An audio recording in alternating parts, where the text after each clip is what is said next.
বাংলাদেশ জাতীয় দলের coach Javier কাবরেরার মেয়াদ শেষ হয়েছে।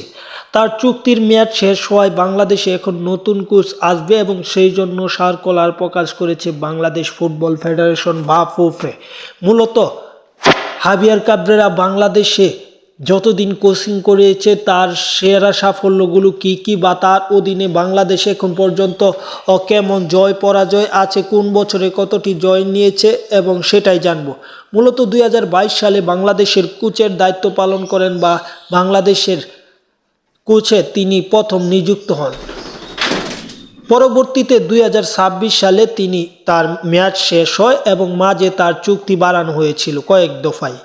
মূলত 22 সালে তার অধীনে বাংলাদেশ মূলত খেলেছিল 8টি ম্যাচ, যেখানে বাজে একটা অবস্থা গিয়েছিল বাংলাদেশ দলের, যেখানে মূলত একটি ম্যাচ জিততে পেরেছিল, 2টি ম্যাচ ড্র করেছে, বাকি 5টি ম্যাচ হেরেছিল। এটা গেল 22 সাল।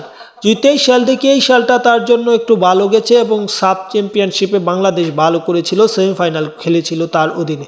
মূলত 13টি ম্যাচ খেলেছিল সেই বছর এবং সেই বছর 5টি জয় ছিনিয়ে আনতে পেরেছিল এবং 4টি ম্যাচ ড্র হয়েছিল এবং মাত্র 4টি ম্যাচ হেরেছিল। তারপর 24 সাল দেখি সেখানে 8 ম্যাচের মধ্যে 2 জয়, কোনো ড্র নয়, 6টি হার। এবং 25 সাল দেখলে সেখানে একটু ভালো গেছে, যেখানে 8 ম্যাচের মধ্যে 2 জয়, 4টি ম্যাচ ড্র করেছে এবং 2টি ম্যাচ হেরেছে, যে ম্যাচগুলো জয়ের সম্ভাবনা ছিল।